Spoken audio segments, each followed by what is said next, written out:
को उत्तर प्रदेश के बुंदेलखंड पूर्वांचल प्रदेश से लोग आए।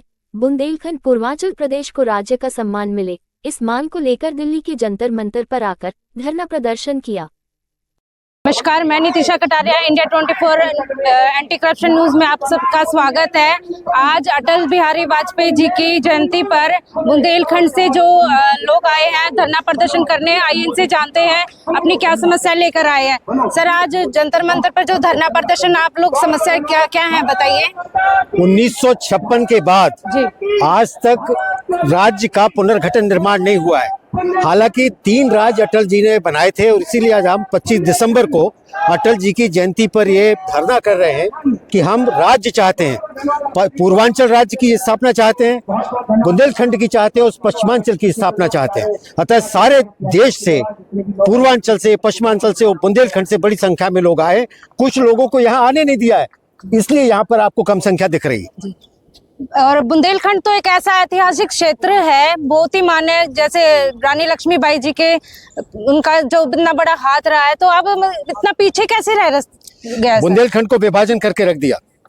बुंदेलखंड का इतिहास चेदी वंश से जाता है और जिस समय चेदी होता था, मगध होते थे, वहां से हमारा इतिहास शुरू होता है। आज बुंदेलखंड को 2 राज्यों में विभाजित कर दिया, उत्तर प्रदेश और मध्य प्रदेश में, जिसके साथ बुंदेलखंड के साथ खास तौर से नाइंसाफी हुई है। अब वक्त आ गया है, अब समय आ गया है कि बुंदेलखंड राज्य की स्थापना हो और जिसके कारण बड़े जोर शोर से हम ये आंदोलन करेंगे। और ये सिर्फ एक आंदोलन नहीं है, अभी आंदोलन की सीरीज शुरू होगी और आप देखेंगे कि यहाँ पर कितना बड़ा जनसमूह इकट्ठा होगा और हम बुंदेलखंड राज्य लेके रहेंगे। दिनकर जी की एक कविता है कि याचना नहीं अब रण होगा, जीवन जय या मरण होगा। सर, क्या आप लोगों के पास वोटों का अधिकार नहीं है? बिल्कुल है। तो सरकार आप लोगों की मांगे पूरी क्यों नहीं करती? जैसे वहाँ पे पानी की भी समस्याएं हैं और भी समस्याएं, यातायात से भी लेकर समस्याएं हैं। देखिए क्या है, बुंदेली जनता के पास बिल्कुल वोटों का अधिकार है और हर 5 वर्ष में बुंदेली मतदाता अपने मत का अधिकार का उपयोग करता है और इस आशा, इस विश्वास के साथ कि उसका चुना हुआ जनप्रतिनिधि उसकी बात को वहाँ की विधानसभा में, वहाँ के संसद में रखे। लेकिन विडंबना इस बुंदेलखंड क्षेत्र की कि जिसको रखना चाहिए बुंदेलखंड की मांग को, उन्होंने कभी विधानसभा और राज्यसभा और लोकसभा में नहीं रखा। अब समय आ गया है, बुंदेली व्यक्ति समझ चुका है कि इनके करने से कुछ नहीं होगा। इसके लिए बुंदेली समाज सेवी को आगे आना होगा और वो कार्यक्रम हमने शुरू कर चुके हैं। सर, आप एक बात बताइए कि आज के युग में जब बुलेट ट्रेन चल रही है, बुलेट ट्रेन पे काम हो रहा है और बुंदेलखंड का जो स्थान है हमारे देश में, वो मूलभूत सुविधाओं के लिए तरस रहा है। वहाँ पानी नहीं है, शिक्षा का साधन नहीं है, कोई रोजी रोजगार नहीं है, पलायन कर रहा है युवा लगातार। जो बातें मेरे को कहनी थी पत्रकार महोदय, आपने वो सारी कह दी हैं। इसीलिए बुंदेलखंड राज्य बनना अति आवश्यक है। हमें आज बुलेट ट्रेन की जो आवश्यकता नहीं है, वहाँ जो पलायन है आज हम उसे रोकना चाहते हैं। आज हम बुंदेलखंड के गांव में जाते हैं कि 70% घर पे ताले लगे पाए जाते हैं। कारण वहाँ रोजगार नहीं है, लोग खाने के लिए, रोटी के लिए लाले हैं, अच्छी शिक्षा नहीं है, वहाँ इलाज कराने के लोगों को 300 किलोमीटर दूर जाना पड़ता है। संविधान निर्माता डॉक्टर भीमराव अंबेडकर बाबा साहब का भी सपना था कि यूपी के 3 हिस्से हों, क्योंकि उनका मानना था कि छोटा राज्य जितना होगा उतना समृद्धशाली रहेगा, उतना खुशहाल रहेगा। बिल्कुल, बाबा साहब ने जो बातें कही थी बिल्कुल ठीक कही थी। और माननीय प्रधानमंत्री मोदी साहब का 2047 का मिशन है कि भारत देश विकसित देश बनेगा, विकसित देश की सूची में आएगा। तो कैसे संभव है? जब तक छोटे राज्यों का निर्माण नहीं होगा तब तक इस भारत देश का विकास संभव नहीं है। मैं आपके माध्यम से माननीय मोदी साहब जी को कहना चाहूंगा, अगर आप 2047 का लक्ष्य पाना चाहते हैं तो तुरंत ये बुंदेलखंड राज्य बनना चाहिए, ऐसा मेरा कहना है। अगर मोदी सरकार आप लोगों की मांगे पूरी नहीं करती है तो ऐसे धरना प्रदर्शन, ऐसे हम लोग विशाल जन प्रदर्शन करेंगे, इससे भी बड़ा धरना करेंगे। अब आप बाबा साहब अम्बेडकर की बात कर रहे थे। बाबा साहब अम्बेडकर ने भाषाई राज्यों के तरफ वो बात करते थे, लेकिन उत्तर प्रदेश को 3 भागों में डिवाइड करने की वो बात करते थे, जो अभी की सरकार शायद भूल गई है। लेकिन मैं आपको एक बात बताना चाहता हूं कि बीजेपी की ऑफिशियल जो गाइडलाइन है वो छोटे राज्यों के लिए है। छोटे राज्यों के लिए उन्होंने कभी नकारा नहीं है। और आज जो हम 25 दिसंबर को ये धरना कर रहे हैं, बीजेपी की ऑफिशियल लाइन के तहत है, क्योंकि अटल जी ने 3 राज्य बनाए थे। आपको ज्ञात होगा कि झारखंड बनाया, छत्तीसगढ़ बनाया, उत्तराखंड बनाया, बाद में तेलंगाना भी बना।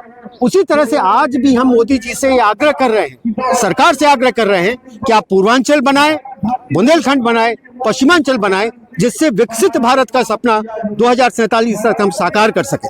आज का युवा, जैसे कि हमारे राजन जी बोल रहे थे कि हमारा पलायन हो रहा है, 70% पलायन है।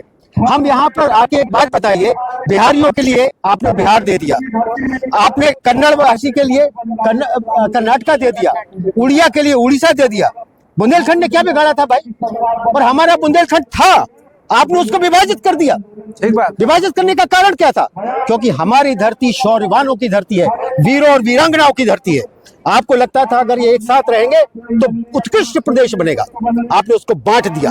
अब समय आया है कि हमको एकत्र होकर वो राज्य लेना है। सर, हमने भी किताबों में इतिहास में पढ़ा है कि ऐतिहासिक धरती रही है, जैसे मुगलों से लोहा लिया राजा छत्रसाल ने, और आलाउद्दौला की भी ये धरती रही है, अंग्रेजों के सामने निर्दयता से लड़ती हुई रानी लक्ष्मीबाई जी की धरती रही है। तो इसको इतिहास में उपेक्षित नहीं माना, तो ये वर्तमान सरकार उपेक्षित क्यों मार रही है इस धरती को?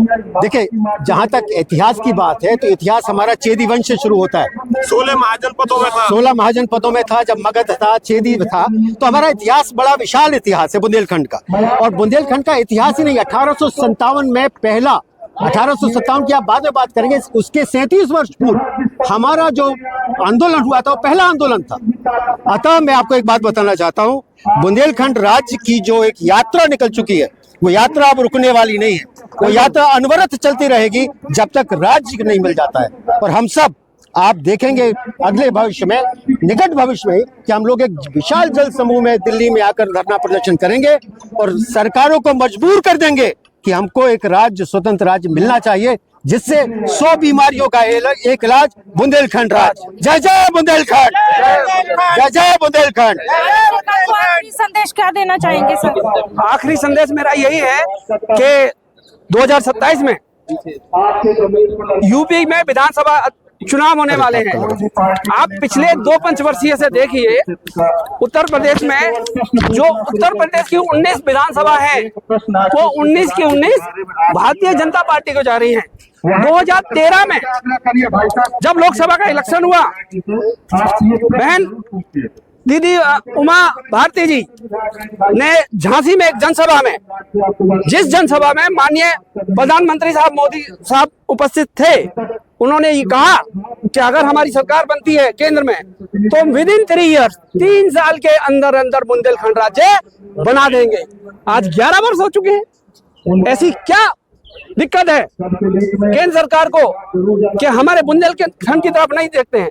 हमारा बुंदेलखंड का व्यक्ति, उसका जो रेवेन्यू, उसका जो टैक्स, वो या तो लखनऊ जा रहा है या भोपाल जा रहा है। और जब विकास की बात आती है तो बुंदेलखंड की सीमा तक आते आते वो विकास की दौड़ टूट जाती है।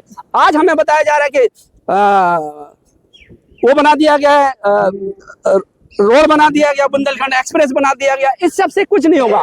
सारी, जैसे आज अभी ये कहते हैं कि डिफेंस कॉरिडोर भी अलीगढ़ के साथ साथ बुंदेलखंड में भी, झांसी में बन रहा है। जी बिल्कुल ठीक बात है, बन रहा है, लेकिन बुंदेलखंड का समग्र विकास तब तक संभव नहीं है जब तक कि बुंदेलखंड राज्य नहीं बना दिया जा सकता है, बना दिया जाता है। हम पुनः आप इस मंच से, इस आपके माध्यम से माननीय प्रधानमंत्री जी को, भारत सरकार को ये संदेश देना चाहते हैं, निवेदन करना चाहते हैं, बड़े ही शांतिपूर्वक ये बात कहना चाहते हैं, मोदी साहब हमारी बात सुनिए और हमारा बुंदेलखंड राज्य हमें दे दी। सर, आप अपने उन लोकल लीडरों से क्या कहना चाहेंगे जो आपके बीच में रहते हैं, आपके वोटों से चुन के जाते हैं विधानसभाओं में, लोकसभाओं में, और फिर वहां जाकर सब भूल जाते हैं? बिल्कुल ठीक कहा आपने।